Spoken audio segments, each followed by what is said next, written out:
mid-1980s, Brooklyn, New York, a social club on a quiet side street. Louis Big Lou Vallario walked into the club in the morning, conducting business that had become routine over decades. He was a made man in the Gambino Crime Family, the most powerful mafia organization in New York. Vallario was a collector and enforcer, a manager of criminal operations that generated substantial revenue annually. He wasn't John Gotti. He wasn't Sammy the Bull Gravano. He was never going to be the boss, and he probably didn't want to be. But Vallario was essential, a made man who ran crews, managed rackets, and kept the money flowing. He was the kind of mobster who made the mafia work.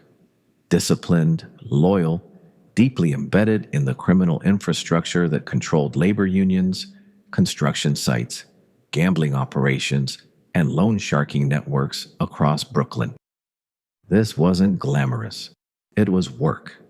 Dangerous, illegal, occasionally violent work that required constant attention, careful management, and absolute discretion. Vallario's operations involved meetings with debtors who couldn't pay, union officials who needed favors, and associates who reported on collections, bets, and enforcement actions. He'd been doing this for decades. He'd known John Gotti since childhood. He'd risen through the ranks alongside Gravano, becoming one of the most trusted figures in the Gambino family's Brooklyn operations. He would later serve on the family's ruling panel in the early 1990s, after the boss and underboss were imprisoned, making decisions that affected hundreds of associates and soldiers. But in 2004, after decades of avoiding serious prison time, Vallario would plead guilty to charges including murder conspiracy, extortion, loan sharking, and illegal gambling. He'd be sentenced to 13 years in federal prison, finally paying the price for a lifetime in organized crime. This is the story of Louis Vallario, not the boss, not the celebrity gangster, but the working mobster who represented the real backbone of the American Mafia. This is what life in his world actually looked like. Act 1. The Making of a Mobster, June 16, 1942. Brooklyn, New York. Louis Vallario was born in Brooklyn to Italian immigrant parents from the Piedmont region of northern Italy. The family settled in a working-class neighborhood where Italian, Irish, and Jewish families lived in close proximity, and where organized crime was part of the social fabric. Brooklyn in the 1940s and 1950s was mafia territory. The Gambino, Colombo, Lucchesi, Genovese, and Bonanno families all operated extensively in the borough, controlling docks, unions, construction, gambling, and loan sharking. Kids growing up in neighborhoods like Bensonhurst, Red Hook, and East New York saw mobsters regularly. Well-dressed men who commanded respect, drove nice cars, and never seemed to work traditional jobs. Vallario was one of those kids. He knew John Gotti from childhood. Both grew up in similar neighborhoods. Both were exposed to the same criminal culture. Both gravitated toward the life early. 1960s. Entry into crime. By his late teens and early 20s, Vallario was involved in street-level criminal activity. Bookmaking, loan sharking, small-time gambling operations. These weren't dramatic crimes. They were business operations that required organization, record-keeping, and enforcement.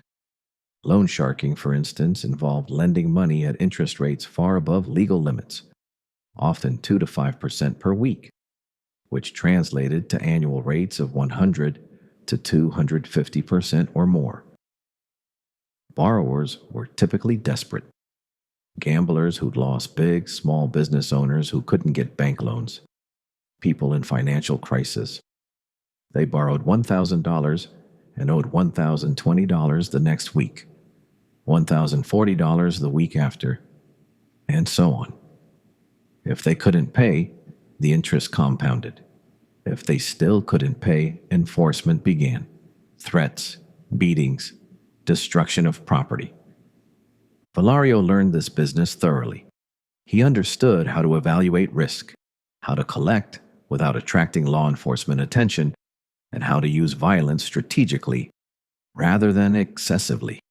He also learned the importance of relationships. In the Mafia, your success depended on who vouched for you, who you worked with, and who trusted you. Vallario aligned himself with powerful figures early, particularly Salvatore Aurello, a Gambino family capo who controlled operations in Bensonhurst and Red Hook. 1970s, the Aurello crew. Vallario became a member of Aurello's crew, working alongside other young mobsters, including Salvatore, Sammy the Bull Gravano. The crew ran standard Gambino operations, loan sharking, illegal gambling, bookmaking, extortion, and occasional hijacking of trucks carrying valuable cargo. Gravano and Vallario developed a close working relationship. Both were earners, mobsters who generated consistent revenue for the family.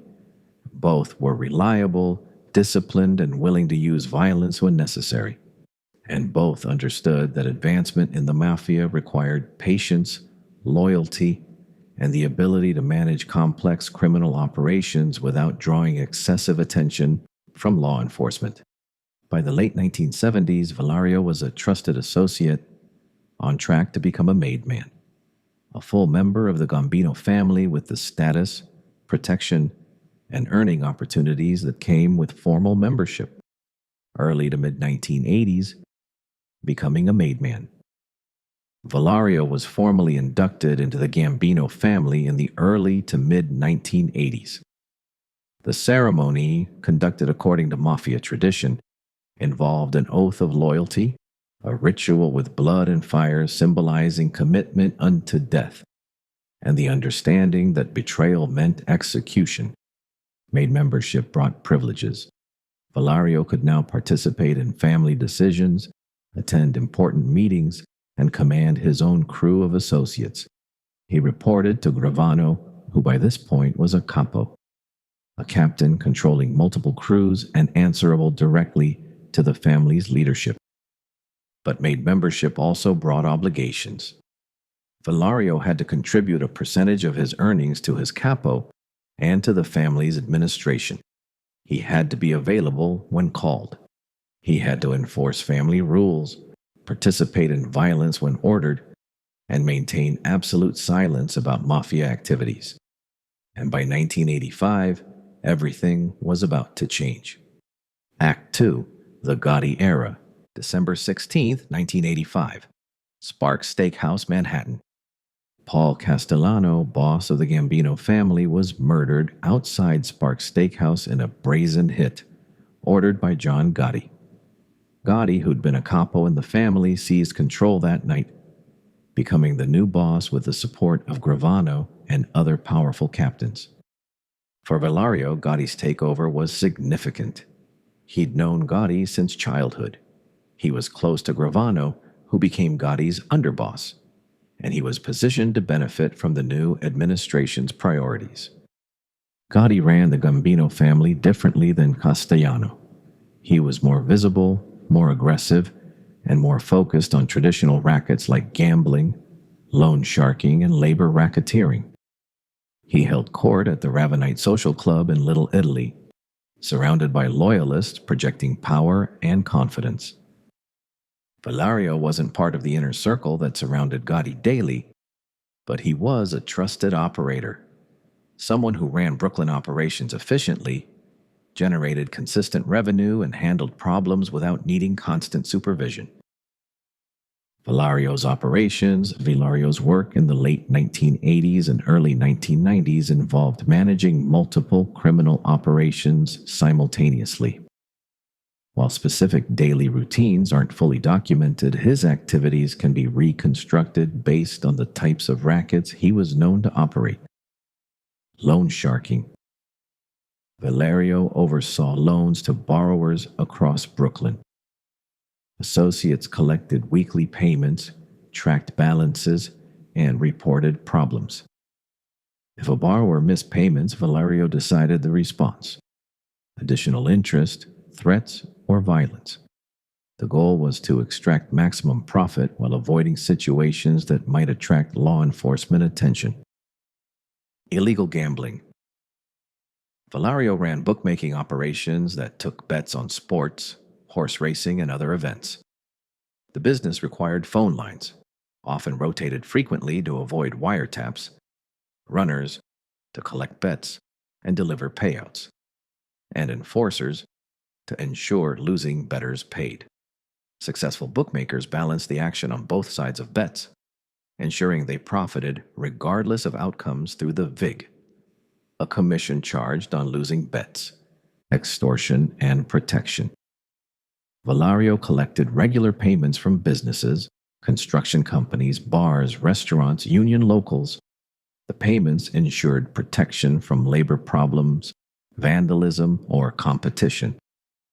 In reality, the Gambino family was both the threat and the solution. Union racketeering. This was among Vallario's most significant operations. He had influence in construction and labor unions, particularly locals connected to building trades. This influence allowed him to control no-show jobs, positions where workers were paid but never actually worked, with paychecks going to mobsters or their associates. He also manipulated union contracts, steering work to mob-connected contractors, and extorting companies that wanted labor peace. Late 1980s to early 1990s. Rising influence. As the Gambino family operated under Gotti's leadership, Vallario's role expanded. When Gravano was promoted to consigliere in the late 1980s, Vallario took over Gravano's crew, becoming a capo himself. He now managed multiple soldiers and associates, coordinated operations across Brooklyn, and reported directly to the family's administration. This position demonstrated Vallario's status within the organization. He wasn't the flashiest mobster or the most feared, but he was respected, trusted, and effective. He represented stability in a family that was increasingly under siege from federal prosecutors. Act 3. The Violence, 1989, the Waldweiss murder. Organized crime wasn't just business, it was violence, calculated, strategic, and sometimes personal. And in 1989, Louis Vallario was implicated in a murder conspiracy that would eventually contribute to his downfall. Waldweiss was a recycling executive and former editor who had become entangled with organized crime figures through business dealings. By 1989, there were concerns, whether justified or paranoid, that Weiss might cooperate with federal authorities, providing information that could damage the Gambino family. John Gotti, according to later testimony and court documents, ordered Weiss killed. The hit was carried out by Gambino associates, and Vallario was implicated in the conspiracy through his involvement in Gambino operations connected to the murder. Weiss was killed, and his murder remained unsolved for years.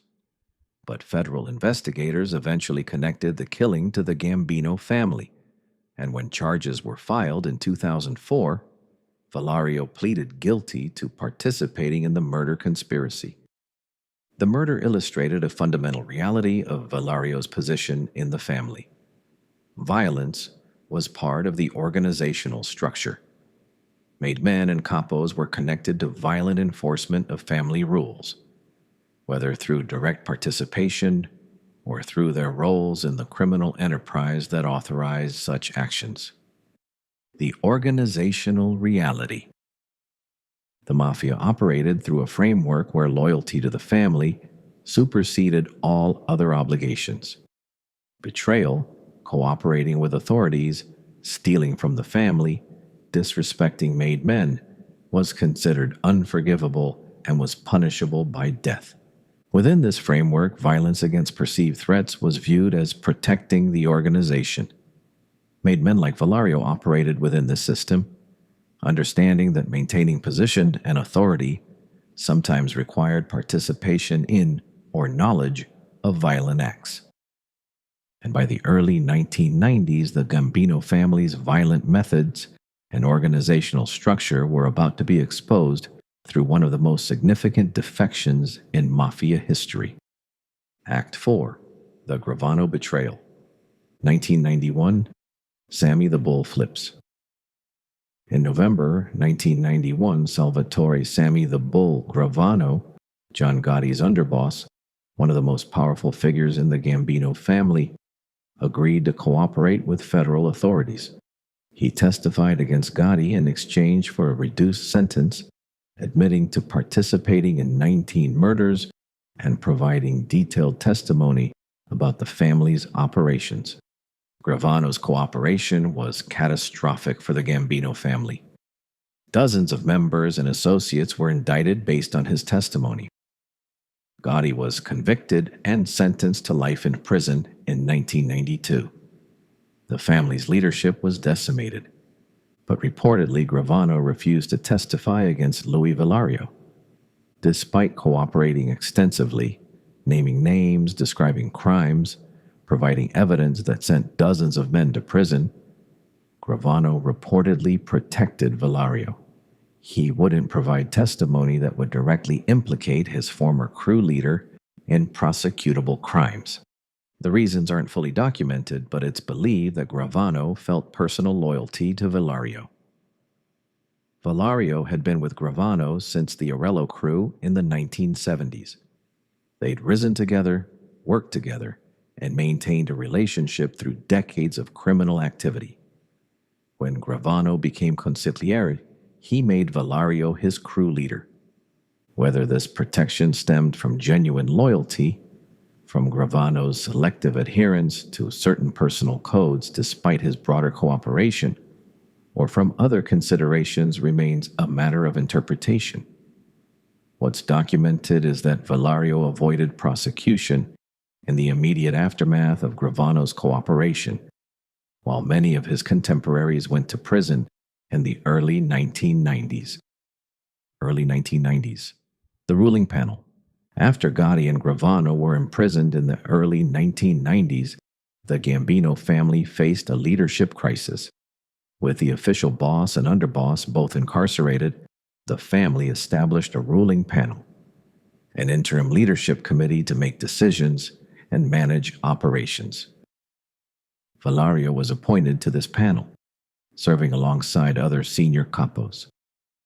Together, they managed family operations, resolved disputes, and attempted to maintain organizational structure during a period of intense federal pressure and internal instability.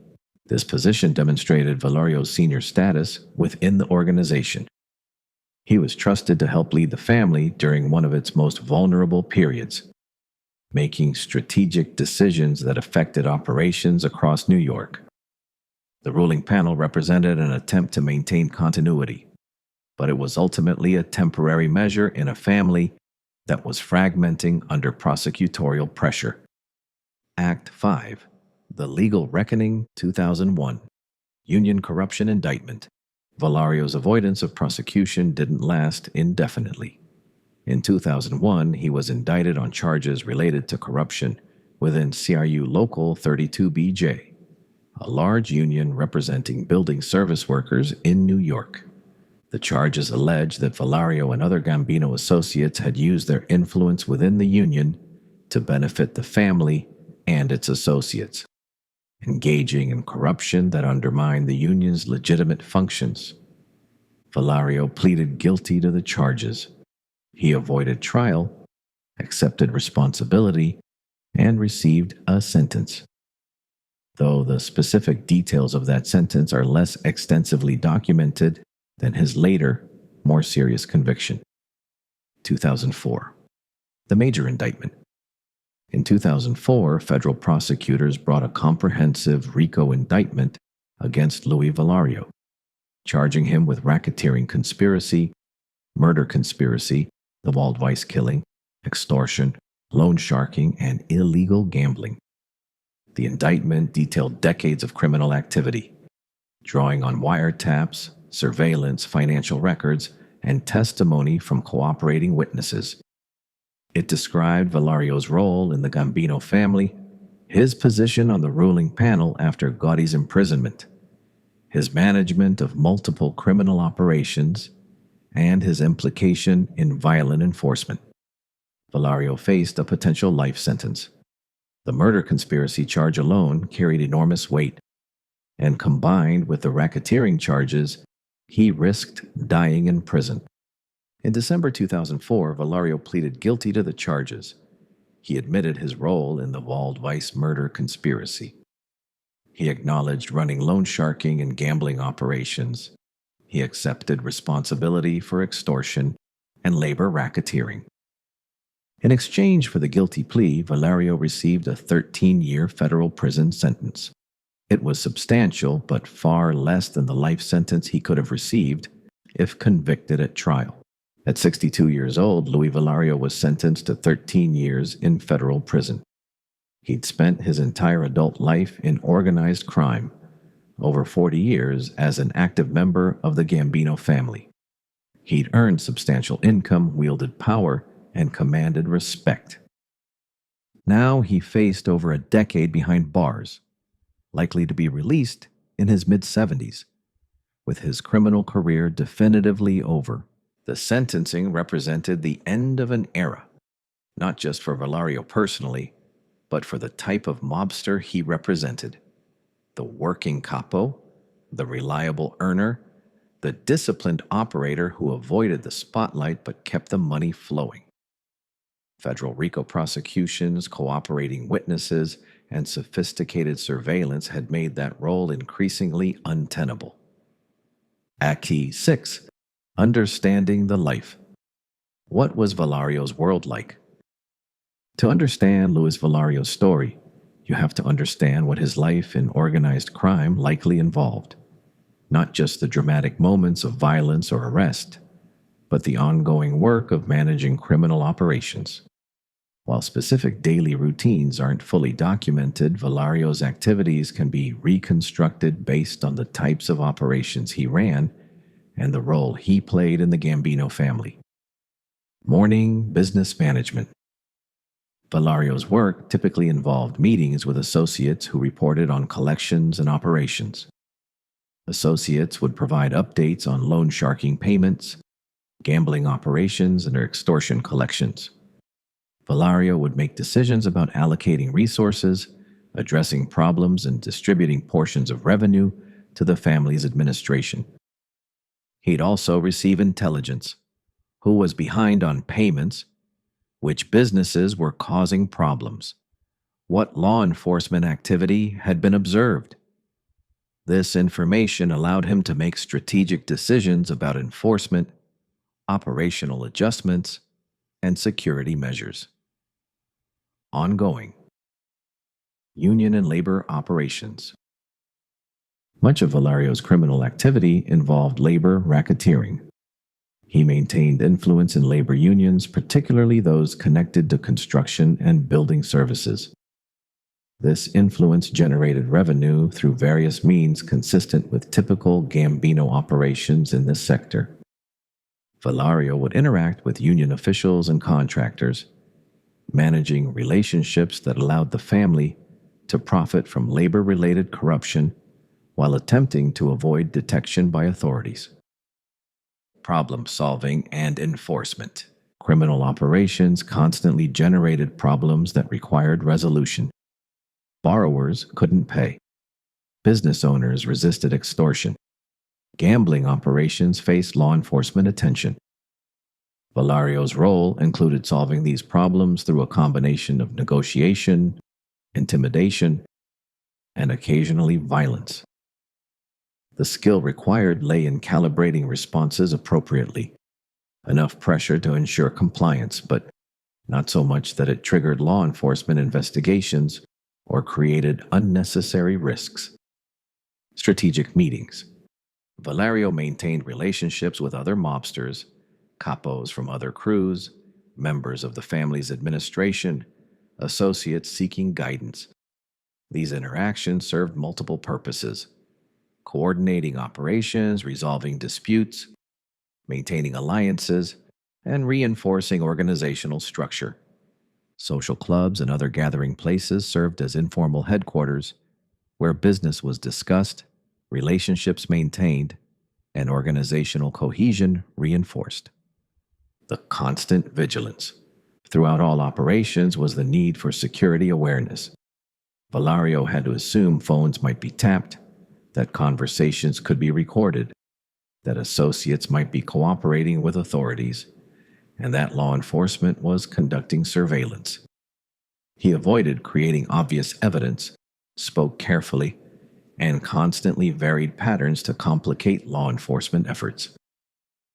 This vigilance was exhausting and isolating, reflecting the paranoia that was rational and necessary in a world where betrayal could come from any direction, and the stakes were freedom versus decades in prison. Act 7. The loyalty question. Why did Gravano reportedly protect Vallario? One of the most notable aspects of Louis Vallario's story is the reported fact that Sammy Gravano refused to testify against him, despite cooperating extensively with federal authorities. Gravano's cooperation was comprehensive. His testimony resulted in John Gotti's life sentence, led to dozens of convictions, and provided unprecedented insight into Gambino family operations. He admitted to participating in 19 murders, testified against close associates, and violated omerta so thoroughly that he became one of the most infamous informants in Mafia history. Yet reportedly, when it came to Vallario, Gravano declined to provide incriminating testimony. The reasons aren't officially documented, but it's believed that personal loyalty played a role. Vallario and Gravano had worked together since the 1970s in the Arello crew. They'd risen through the ranks together, maintained a close working relationship, and Vallario had served as crew leader under Gravano when Gravano became consigliere. Whether Gravano's protection stemmed from genuine respect for Vallario, from adherence to selective personal codes despite his broader cooperation, or from other considerations remains a matter of speculation. What's documented is that this reported protection allowed Vallario to avoid prosecution during the wave of indictments that followed Gravano's cooperation, though he would eventually face charges based on other evidence years later. Louis Vallario was never famous. He never gave interviews, never cultivated media attention, never became a celebrity gangster like John Gotti. Most people who study organized crime have never heard his name, but Vallario represents the reality of the American Mafia more accurately than the famous bosses. He was a working mobster, someone who earned consistently, managed operations competently, and avoided the spotlight. He wasn't flamboyant or dramatic. He was disciplined, patient, and effective. The Mafia functioned because of men like Vallario. Bosses set strategy and made high-level decisions, but capos like Vallario implemented those decisions, managed daily operations, and generated the revenue that sustained the organization. His story illustrates several truths about organized crime. 1. Crime was work. The Mafia wasn't just violence and excitement. It required organization, management, and constant attention. Success demanded discipline and careful execution of operations designed to generate revenue while minimizing law enforcement attention. 2. Loyalty was complicated. The Mafia demanded absolute loyalty, but that loyalty was constantly tested. Gravano's reported protection of Vallario shows that even within a culture where cooperation with authorities was considered the ultimate betrayal, personal relationships could endure. But Vallario's own guilty plea shows that when faced with severe sentences, even loyal mobsters made pragmatic decisions about their futures. 3. The lifestyle had costs. Vallario spent over 40 years in organized crime. He made substantial money, wielded power, and commanded respect within the Gambino family. But he paid for it, with constant paranoia, with isolation from legitimate society, and ultimately with 13 years in prison. He spent a significant portion of his later life incarcerated. His criminal career ended. his reputation as a mobster, his defining legacy. 4. The Mafia declined. Vallario's career spanned the peak and decline of the American Mafia. He entered organized crime when the five families dominated New York, when made membership meant power and wealth, when the government struggled to prosecute effectively. He was sentenced when the Mafia was diminished, decimated by RICO prosecutions, informant testimony, and sophisticated surveillance. The ruling panel he served on represented an attempt to maintain structure in an organization under intense pressure and facing existential threats. By 2004, when Vallario pleaded guilty, the era he represented was largely over. Louis Big Lou. Vallario was released from federal prison in 2017 after serving his 13-year sentence. He returned to Brooklyn in his mid-70s, his criminal career definitively over. He's not famous. His story isn't widely taught or featured in major documentaries. He didn't testify extensively against the Mafia or write a best-selling memoir. He served his time, was released, and returned to life outside organized crime as much as someone with his background can. But his story matters because it reflects reality. It's not the Hollywood version of the Mafia, glamorous, violent, dramatic. It's the actual experience of a working mobster, managing criminal operations, maintaining relationships within a dangerous organization, living with constant security concerns, and ultimately facing the legal consequences that decades of criminal activity inevitably bring. Vallario represents what the Mafia actually was for most of its members. Not constant luxury and power, but work in an illegal industry, where success meant earning consistently and avoiding prison, and where the end point was almost always arrest, cooperation, or death. He knew John Gotti as a child and watched him rise to become one of the most famous mobsters in American history. He worked alongside Sammy Gravano, one of the most prolific Mafia figures who eventually became a government witness. He served on the ruling panel of the Gambino family during a critical period, making decisions that affected one of the most powerful criminal organizations in the world. And in the end, he pleaded guilty, served his time, and left behind a legacy that few outside law enforcement and organized crime history circles know about. Louis Vallario's life wasn't cinematic in the way popular culture portrays the Mafia. It was decades of criminal operations, careful management, relationship maintenance, and the constant awareness that everything could collapse through law enforcement action or organizational betrayal. That's the real story of the American Mafia. Not just the bosses who made headlines, but the working mobsters like Louis Vallario, who kept operations running until federal prosecutors systematically dismantled the organization. And when they did, Vallario, like so many others, learned that decades of loyalty, effectiveness, and discipline couldn't protect you forever.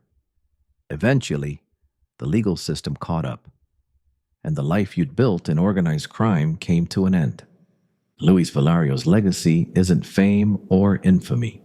It's a testament to what life in the Mafia actually involved for most of its members. Not constant drama, but methodical criminal work that eventually, inevitably, led to prison. And a reminder that even the most disciplined, loyal, and effective mobsters eventually face the consequences of the life they chose.